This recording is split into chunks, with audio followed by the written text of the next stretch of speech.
We will now begin with opening statements. Is the government prepared to proceed? Yes, Your Honor. All right, you may proceed. This is Sean Combs.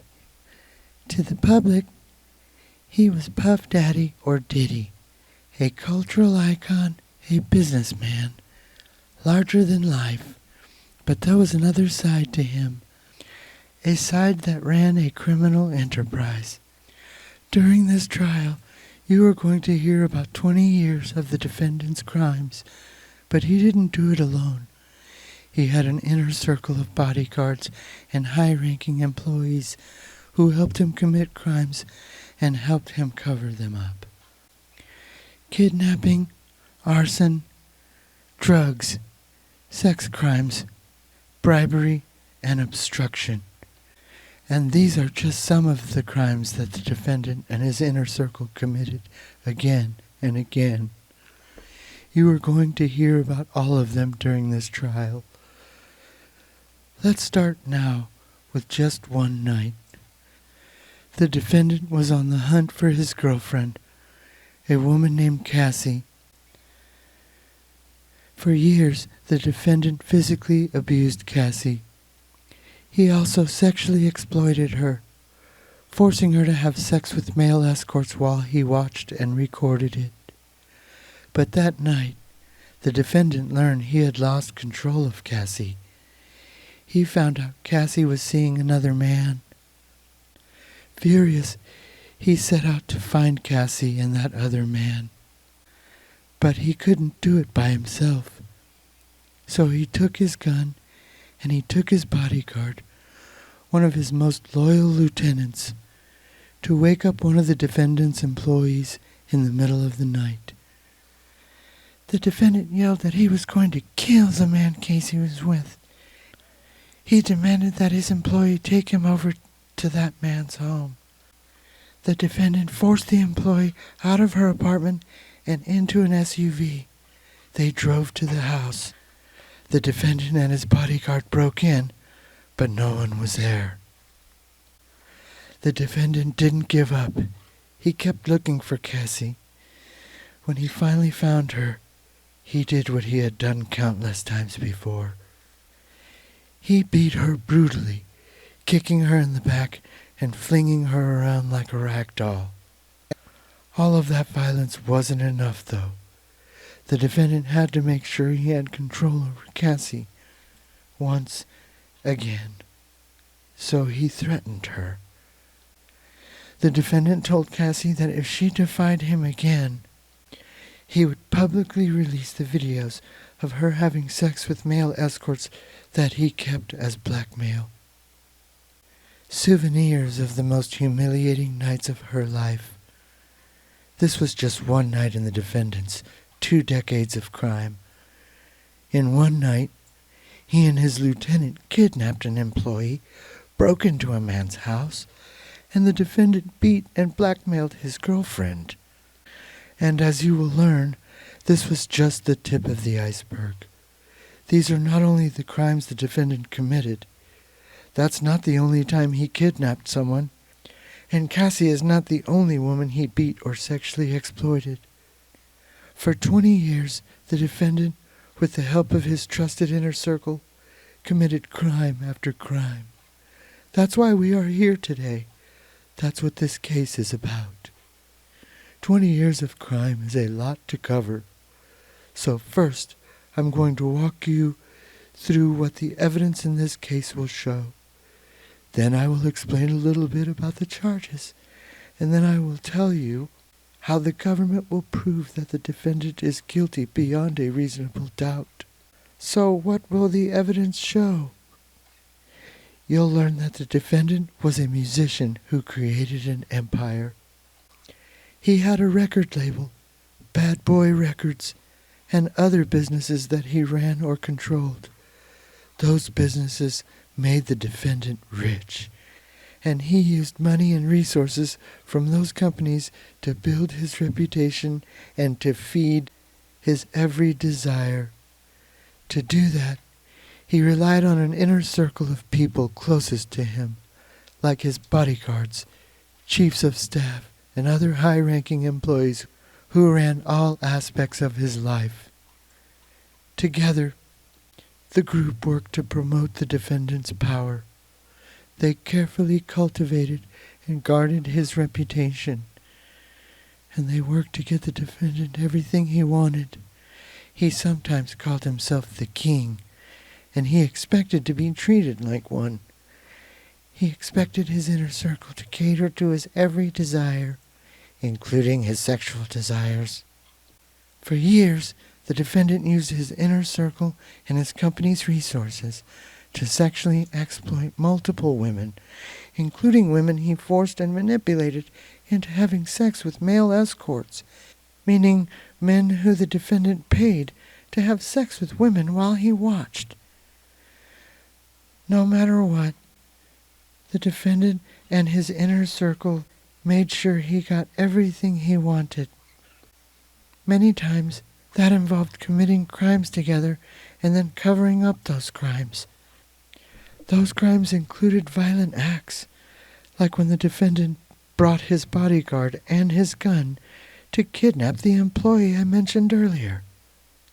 But you'll hear about the other violence too, like when the defendant's bodyguard kidnapped the same employee another time, forcing her to sit through days of lie detector tests, or when the defendant had a man's car set on fire, or when the defendant dangled a woman over a balcony. You'll see and hear evidence of all of this. The defendant had impossible demands. When those employees failed to meet those demands, the defendant threw things at them, threatened them, hit them, or pressured them to take drugs. He even sexually assaulted one of them. You'll also hear how the defendant used his employees to get and distribute drugs. They delivered those drugs whenever the defendant asked, including so he could give those same drugs to the women he was forcing to have sex with male escorts. He transported those women and those escorts across state lines and even out of the country for those sex acts. And he used his inner circle and the vast resources of his business empire to help arrange those trips and make the women available to him. Let me be very clear on this next point. This case is not about a celebrity's private sexual preferences. The evidence will show that the sexual conduct at issue in this case was coercive and criminal because the defendant made women have sex when they did not want to, because he threatened them, he drugged them, he lied to them, and he even used violence to make them do it.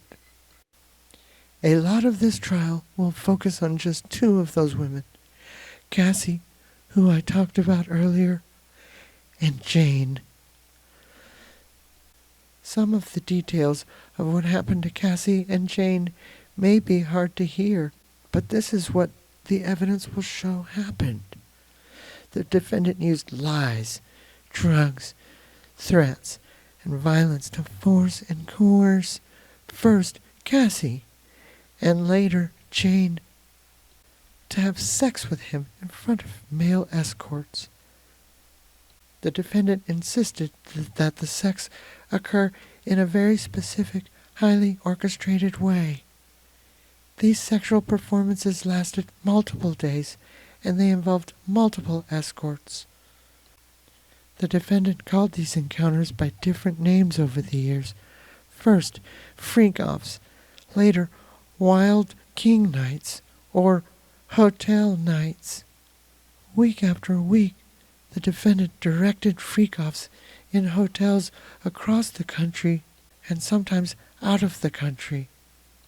At times, the defendant had escorts and the women travel from out of state, so the defendant's staff sometimes organized flights, cars, and hotels. The defendant's businesses paid those expenses. The defendant had particular demands for freak-offs.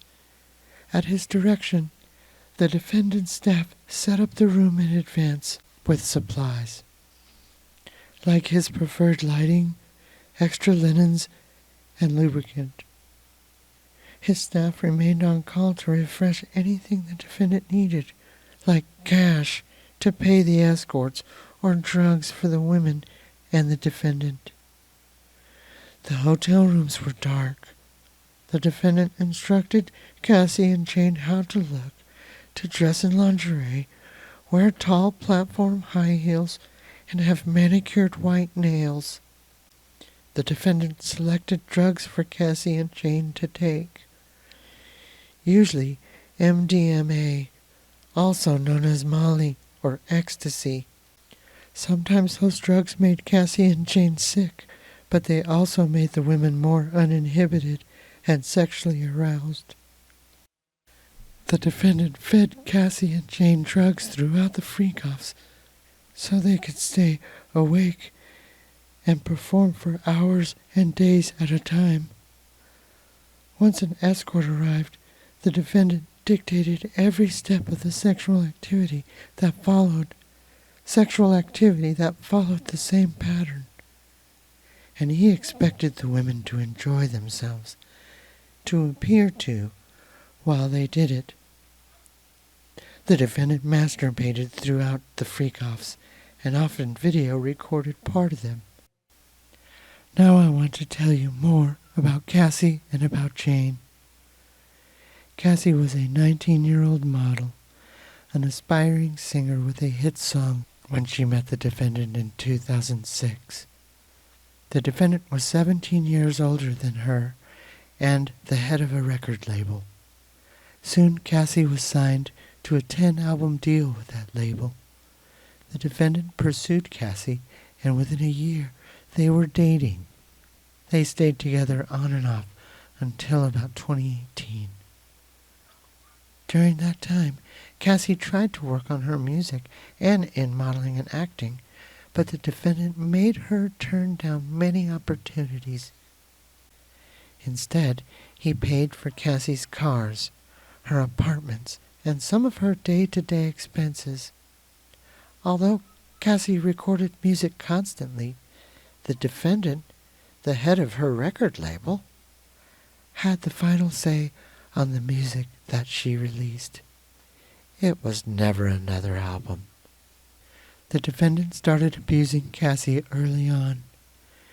Initially, Cassie fought back, but time and again, the defendant hit Cassie in the head, threw her to the ground, kicked her, and dragged her by the hair.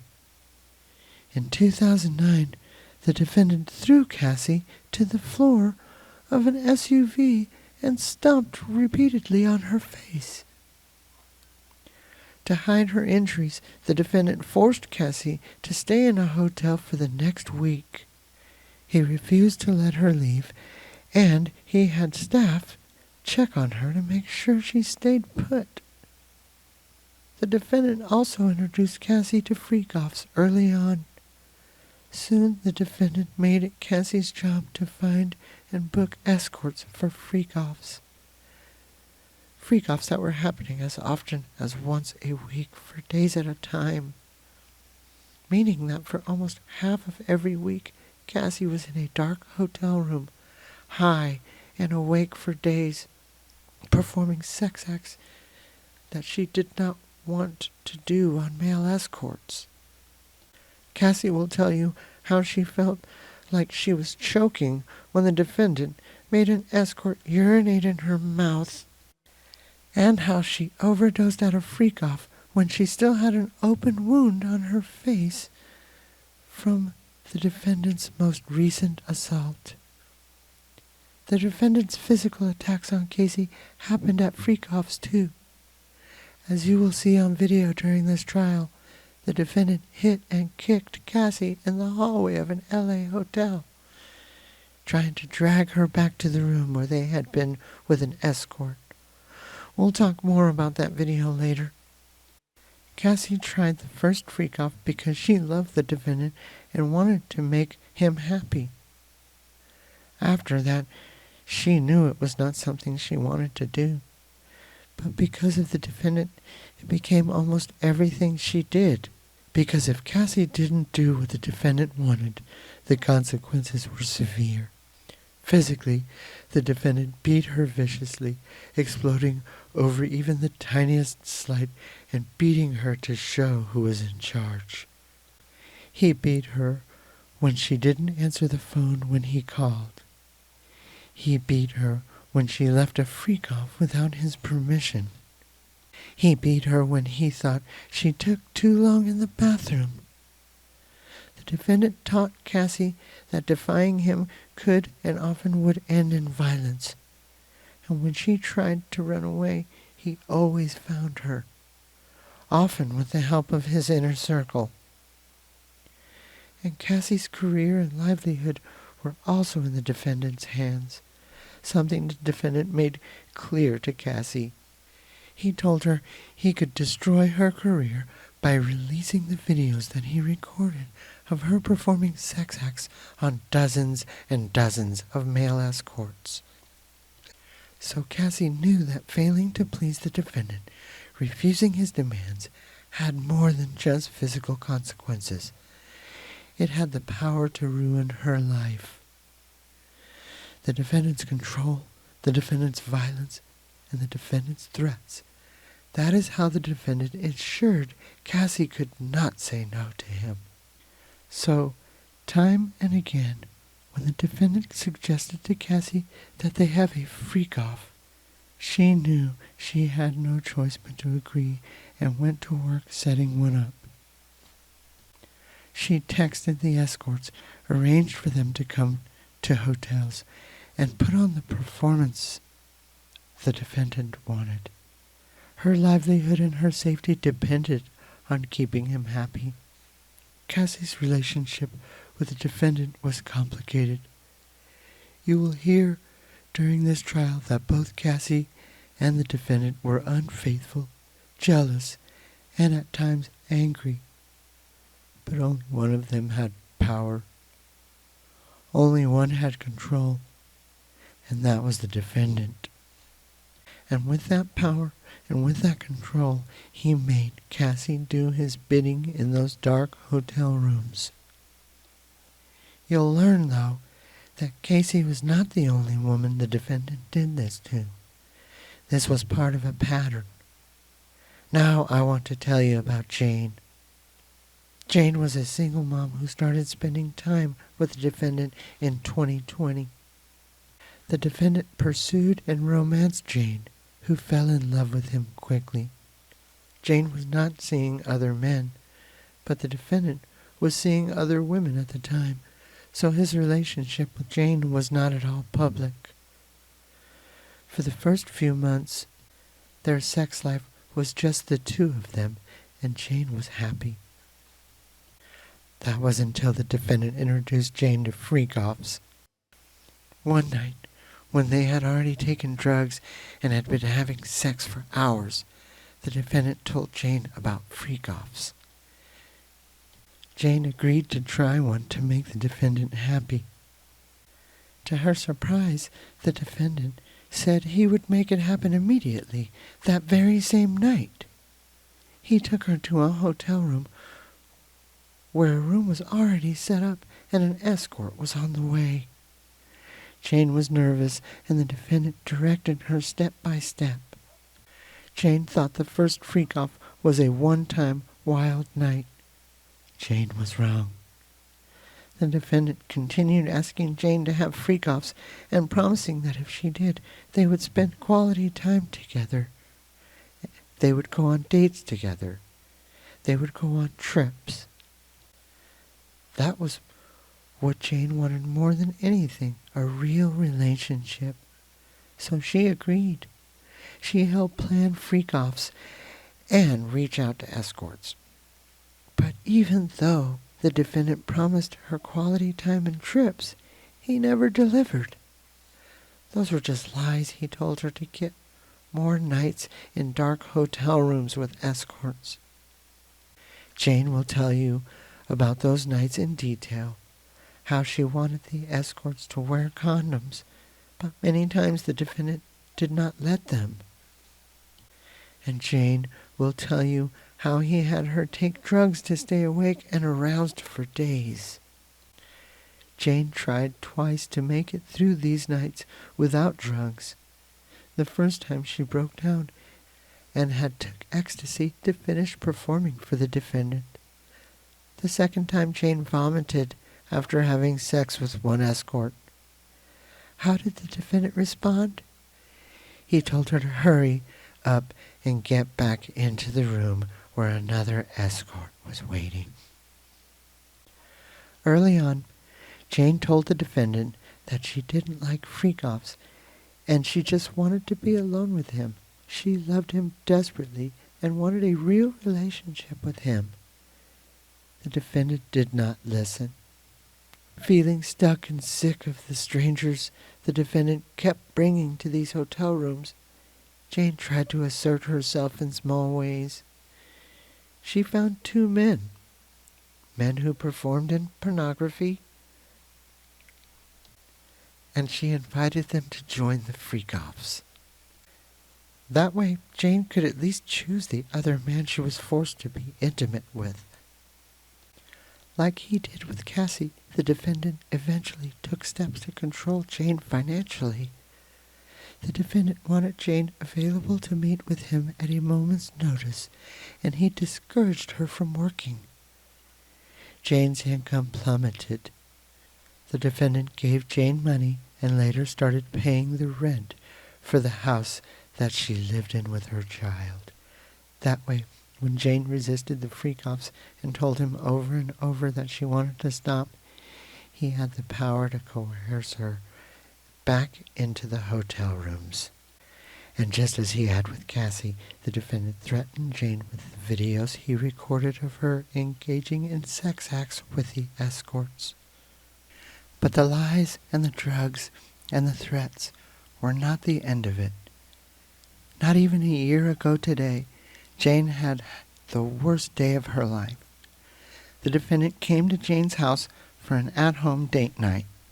She and the defendant argued about a woman that the defendant was seeing. Jane was upset and jealous. She had now spent years in hotel rooms for forced sex while the defendant took his other girlfriends for dates and trips. Jane hit the defendant and threw things at him. The defendant became enraged, so Jane tried to get away from him and hide. She ran to her bedroom and locked the door. He kicked it open. She ran to her bathroom and locked the door. He kicked it open. She ran to her closet and locked the door. He kicked it open. She tried to run out the front door, but he grabbed her in a chokehold, lifted her off the ground by her neck, and kicked her to the ground. Later that night, they fought again, and just as he had with Cassie, the defendant viciously attacked Jane. He punched her in the face, kicked her while she was curled up in a ball on the ground, dragged her by her hair and her arm, and slapped Jane's face so hard she fell over. When all of this was over, the defendant still did not let Jane be. Instead, he told Jane, "You're not going to fuck up my night." The defendant instructed her to put on an outfit and call up an escort for a freak-off. He made Jane cover her black eye and bruising, take an ecstasy pill, and perform for the defendant with that escort. Jane followed his instructions. Like with Cassie, the defendant's violence had gotten him what he wanted. The defendant's sexual violence did not stop at freak-offs, though. Cassie will tell you about the time the defendant forced himself on her, having sex with her, as she cried and repeatedly told him no. And Mia, an employee who the defendant worked to the bone for years, will tell you about the times that the defendant forced himself on her sexually, putting his hand up her dress, unzipping his pants, and forcing her to perform oral sex and sneaking into her bed to penetrate her against her will. As I said before, the defendant had the power and the control, endless resources, and a loyal inner circle who would stop at nothing to get what he wanted. Amidst all this violence, the defendant and his inner circle had to make sure that nothing put the defendant's public image and his power at risk. So as tirelessly as the defendant's inner circle worked to meet the defendant's every need, they also worked to cover up his crimes. Remember the video at the LA hotel of the defendant attacking Cassie during a freak-off? You will hear just how far the defendant, his bodyguards, and his chief of staff went to get what they thought was the only copy of that video. The defendant first tried to pay off a hotel security guard with a wad of cash in exchange for his silence. Then, the defendant and his chief of staff reached out to a different hotel security guard to broker a deal. In exchange for the video from the hotel, the defendant gave the security guard a brown paper bag full of $100,000 in cash, while the defendant's bodyguard and his chief of staff stood by. This is far from the only time that the defendant's inner circle tried to close ranks and do damage control. You'll hear how the inner circle covered up the defendant's brutal beatings by keeping Cassie in hiding for days. You'll hear about the inner circle contacting witnesses of the defendant's abuse to feed them lies, including even after he knew about the investigation in this case.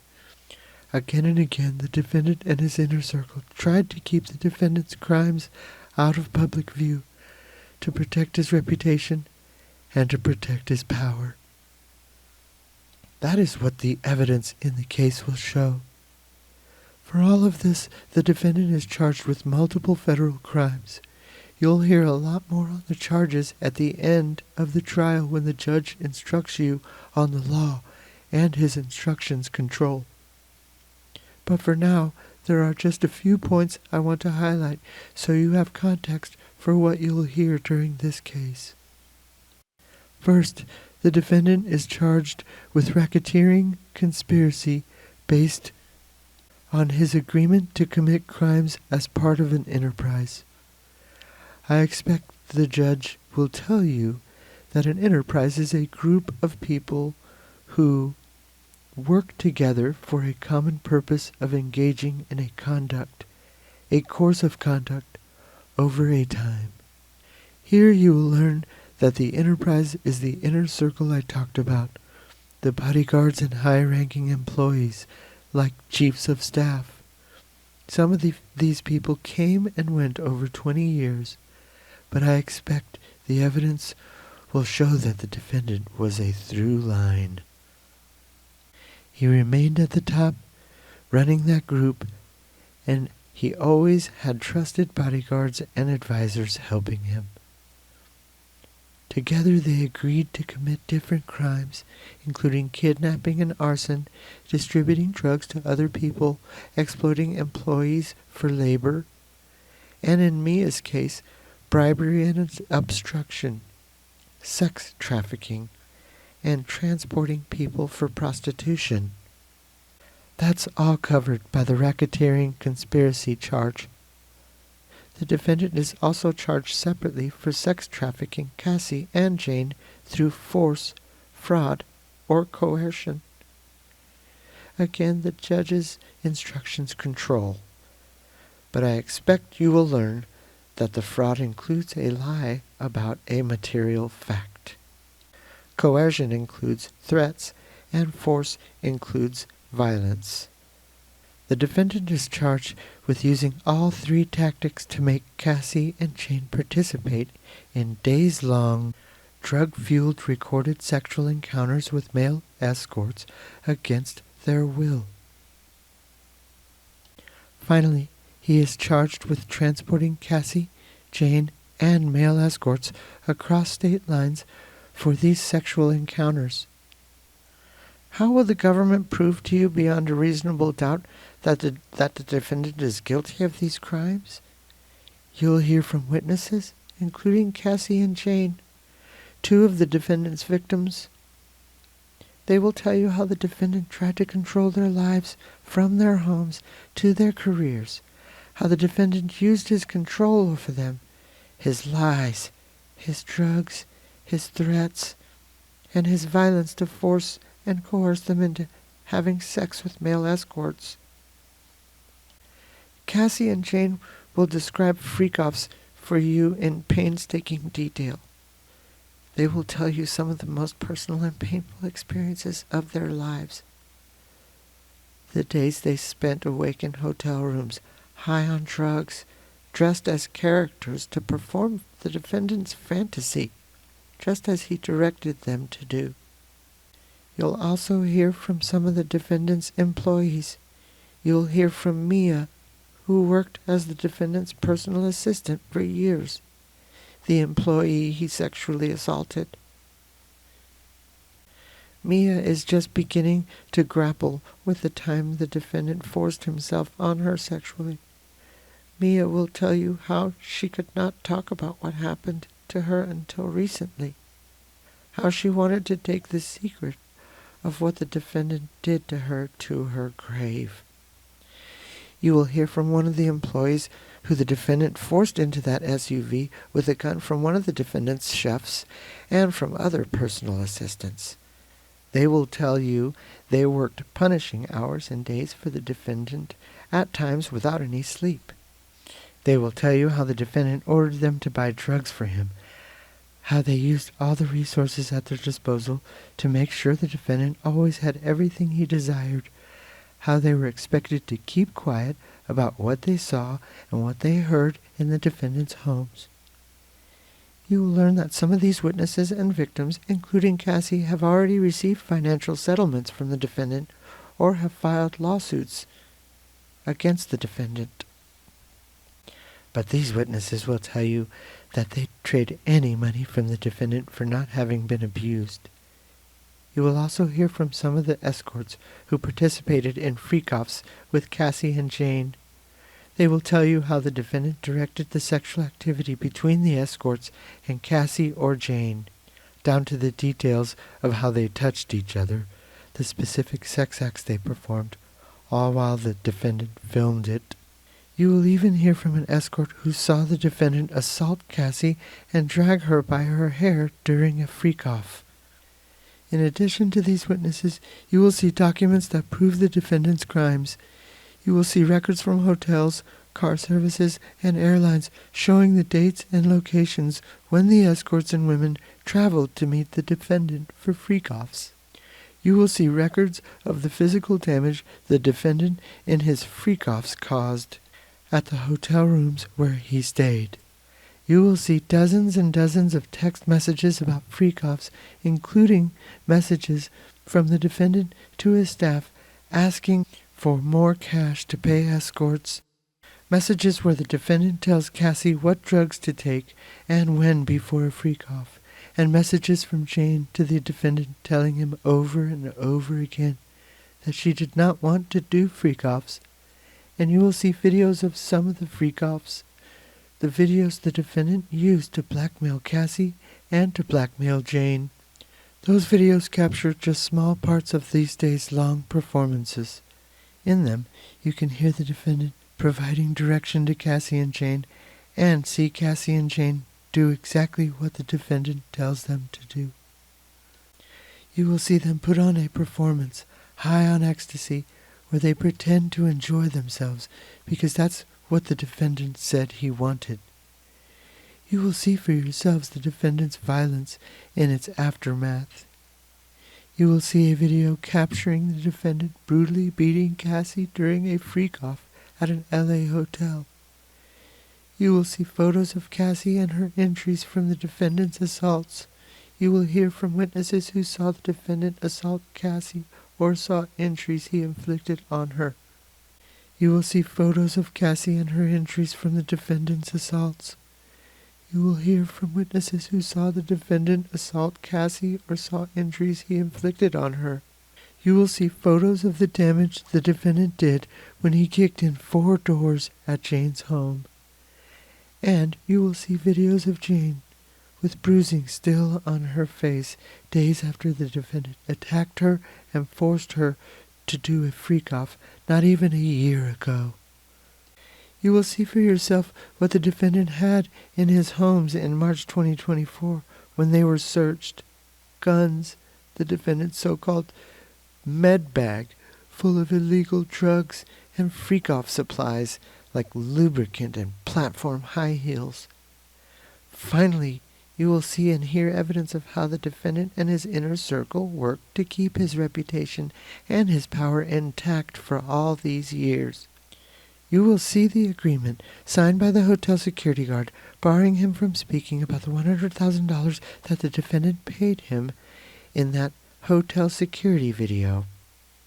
You will hear recordings of phone calls when the defendant called Jane after Cassie had filed a lawsuit. You will hear him try to manipulate Jane into saying she wanted to have freak-offs. You will hear him interrupt Jane when she pushes back. You will hear the defendant's thinly veiled references to continuing to pay for Jane's home in exchange for her silence, and you will see the text messages the defendant sent to his chief of staff right after talking to Jane to make sure that Jane's rent would be paid on time. The evidence will come in piece by piece, and it won't always come in chronological order. But by the end of this trial, when you've seen and heard all of the evidence, you will see how it all fits together. You will see how it proves that the defendant led and controlled an enterprise that enabled him and others working for him to commit many crimes. How it proves that he forced and coerced Cassie and Jane into sex with male escorts, including by having them travel to other states and countries so that those sex acts could happen. And you will see how all of these crimes in the empire of the defendant were designed to fulfill his sexual desires, to protect his representation, and to keep his power. At the end of this trial, we will have the opportunity to speak with you again. But between now and then, I would ask that you do 3 things. First, pay close attention to the evidence. Second, please follow the judge's instructions on the law. And third, please use and trust your common sense. If you do all that, you will reach the only verdict that is consistent with the law and the evidence in this case, that the defendant, Sean Combs, is guilty.